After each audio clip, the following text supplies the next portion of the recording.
There are so many popular community platforms out there right now, and one of the questions I get asked the most is what platform should I choose? Whether you're starting a brand new community, or let's say you're on Facebook and you're not so happy and you're wanting to move to another platform, I am always being asked which community platform is the best. Well, I'm going to answer it in this episode, but let me just tell you, you may not like my answer. Listen, there are lots of great community platforms out there, and choosing the right platform for you is a really important decision in your business.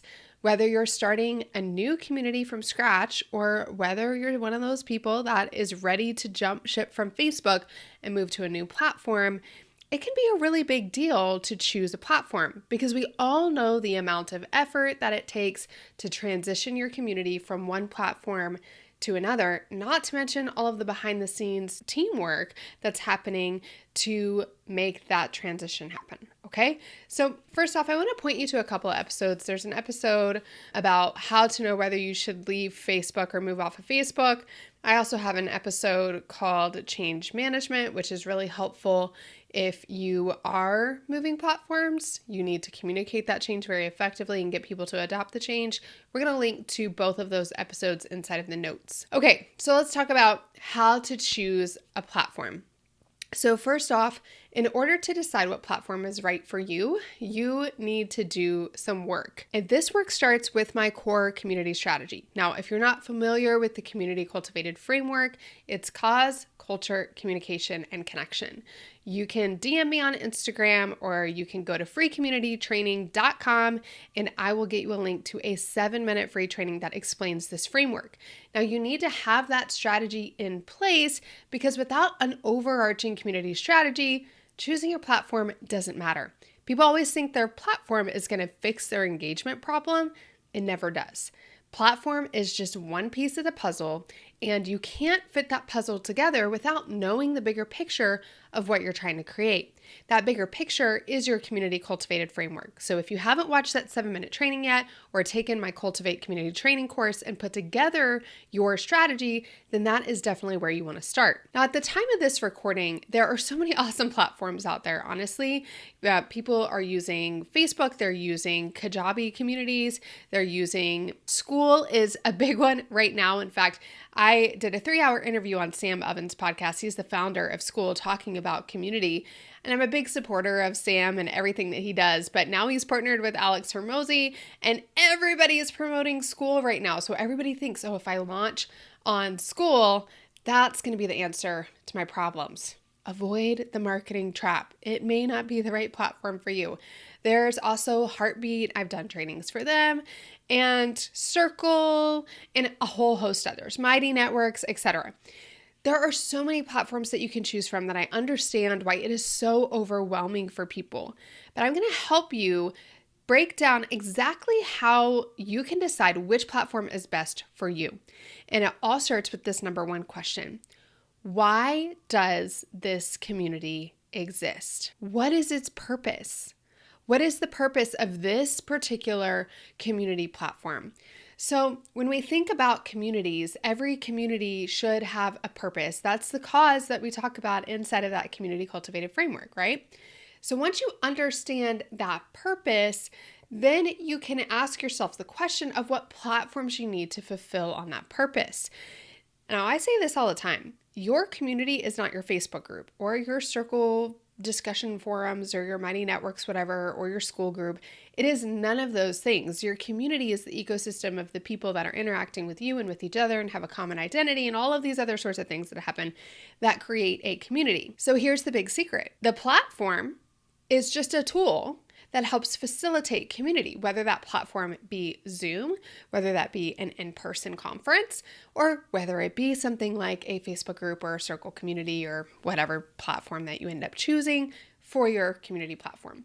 But we have to understand what the purpose is of this platform that we are choosing. What are you going to be doing in there? For some people, you're actually going to be doing training and teaching, so you need to be able to go live to interact. For other people, you're going to be hosting content in there. So you want to make sure that, you're not using a separate content platform. You want your content to actually be inside of your community platform. For others, it's just a place for engagement around one common topic. For some of you, you have layers or tiers to your community. So you need to essentially have different spaces within a community in order for people to interact at different levels or around different topics, or because they're in different paid programs.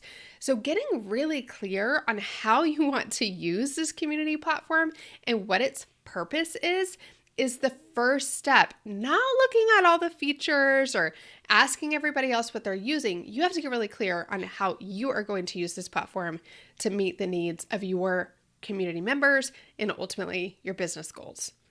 So first step, after you have that main community strategy, you want to get really clear on the purpose of this community space before you start trying to choose or change your platform.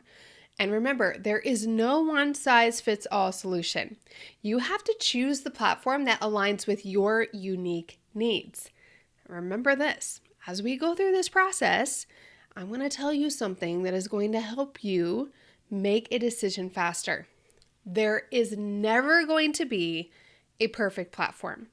You will always have to compromise in one area or another. You can spend all day long looking for the perfect platform that meets every single one of your needs and future needs, and you're not going to find it. So it's really important that we prioritize.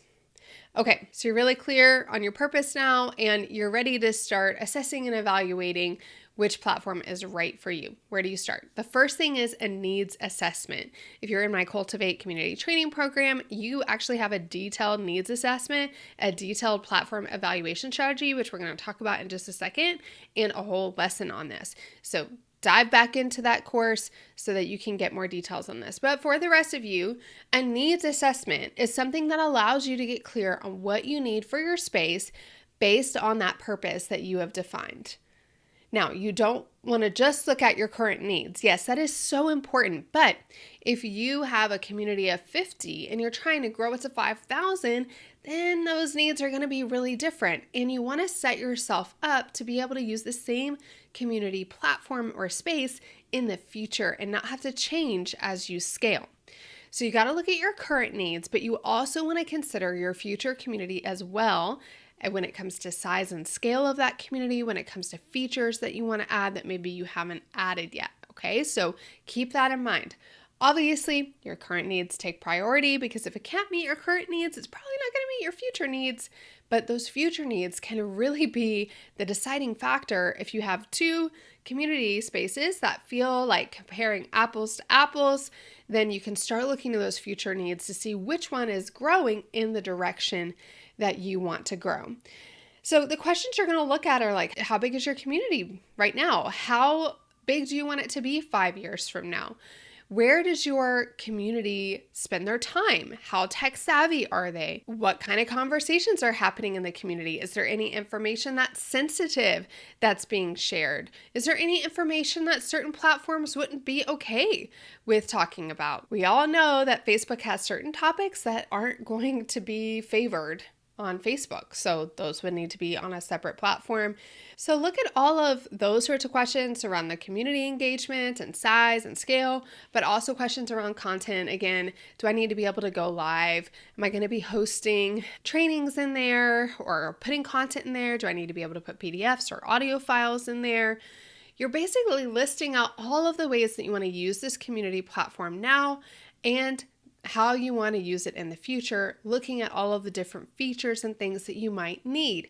So when you make this list of features, you're actually going to go through and make feature lists with must-have. So when you make this list of features, what you actually want to do is make this big list of features that you need based on your current and then your future needs in the community. And then you want to label them as must-have or nice to have. This is so important because remember we said there is no perfect community platform, but the must-haves are where it starts.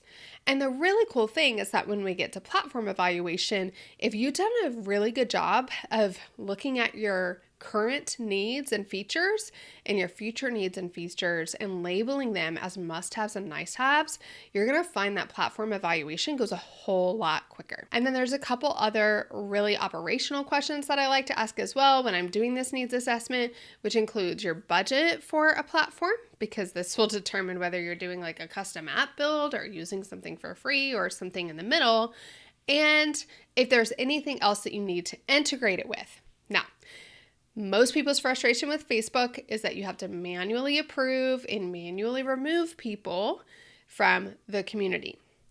This can be the same on other platforms as well if you don't have proper integration. So if you look at your subscription service that you use, if you look at whether you use Zapier or whether you use Make.com or whatever you're using for your CRM or email service provider, some platforms are going to integrate really well with those and other platforms aren't. So if you list out the different tools that you would want this platform to integrate with, that can also be really important.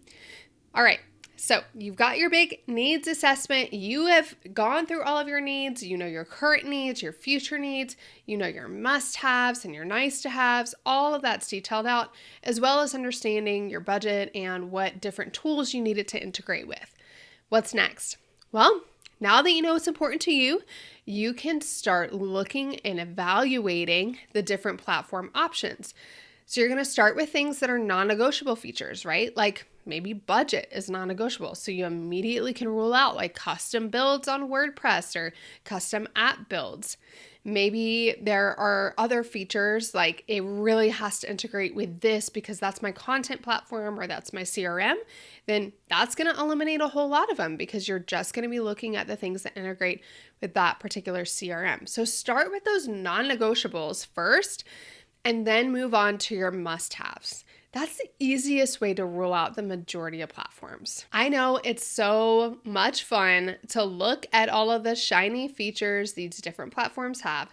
I know because so many of you do it. It's so fun to go into Facebook groups and say, what platform do you use for your membership? And get all of these ideas and have everybody tell you how awesome it is, which by the way, they're probably going to say it's awesome or they would have switched to something else by now, right? But that's not how we evaluate platforms. We always want to start with non-negotiables, then move to must-haves, and that is going to help eliminate the majority of platforms on the market right now.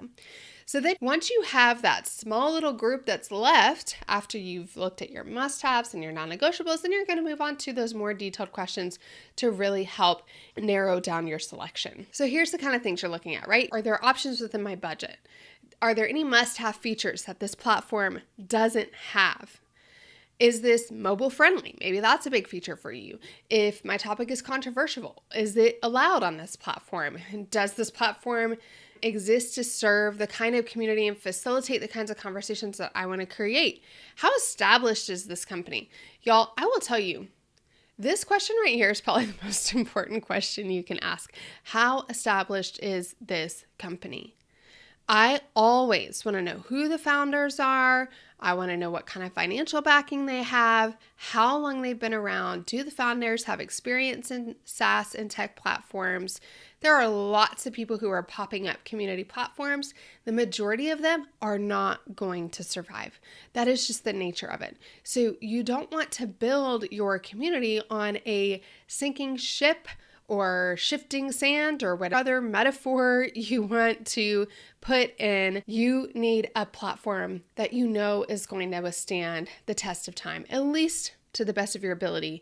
You can see that it is an established company, because we really need to know, will this platform be here 5 years from now? And not only will it be here, but where is it headed? Who is this company trying to serve? Because not all community platforms are trying to serve course creators and membership owners. Some of them are trying to serve corporate communities or internal communities. And so really knowing who their core audience is and who they're trying to serve is important, because the decisions they make about future features and updates are going to be driven towards that particular audience, which may or may not be yours. So this is why I always like having, interviews or questions with founders when I can, or just really inquiring of the business customer support, like, hey, who's your primary audience? Who is this for? What is your roadmap look like for development so that I can see, is this a platform that's headed in the same direction that my business is, and that's going to serve me long term? So you're looking at all of those features, you're looking at how flexible the platform is so that you can tell, like, can I adapt it as my needs change? What skills and resources would be required from a team perspective in order for us to manage this platform? So you're asking all of these sorts of questions, and then ultimately you may have to get really detailed and evaluate the platform on a scale of 0 to 3 for your requested features. So 0 being this feature does not exist for this platform, 1, terrible, 2, okay, 3, great, it's amazing. So if you get down to 2 to 3 platforms, and you've got your feature list, then that's what you want to start doing. 0, this does not exist. 1, this is terrible experience. It's there, but it's awful. 2, it's okay. 3, it's really amazing. And once you do that, you're going to put yourself in a position where you can make a decision on your platform. I know that this is not as fun as asking your girlfriend or your Facebook group what platform they're using and just diving in and getting started. But I talk to so many community creators that regret choosing the platform they did because they didn't do enough research in the beginning to make sure that this was the best platform for their business. I have clients and friends that love Money Networks. I have clients and friends that love Circle and Kajabi Community and Facebook and yes, school. Everybody can be happy on a platform, but they can't be happy on any platform. You have to decide what is the right platform for you based on those current and future needs. So you do your needs assessment and you do the platform evaluation after that. But again, it all starts with having that community cultivated strategy in place for your business, starting with that very important cause and understanding how the community platform is going to help serve the bigger purpose of the community that you are trying to create. So whether you are creating a brand new community from scratch or you are moving your existing community from one platform to another, I hope that this really gives you a roadmap for how to choose the right community platform for you. And once you have that community platform, you're going to want to have it set up effectively. You're going to want to have an amazing onboarding and know how to really cultivate fantastic conversations and manage that community really effectively. And if that's you, then you want to take a look at Cultivate, which is my community training program, which teaches you just that. It's platform agnostic, meaning no matter which of these platforms you choose to move forward with, that training is going to help you create an absolutely incredibly thriving community inside of that platform. So just go to shanalyn.com/cultivate and you can learn more about that program.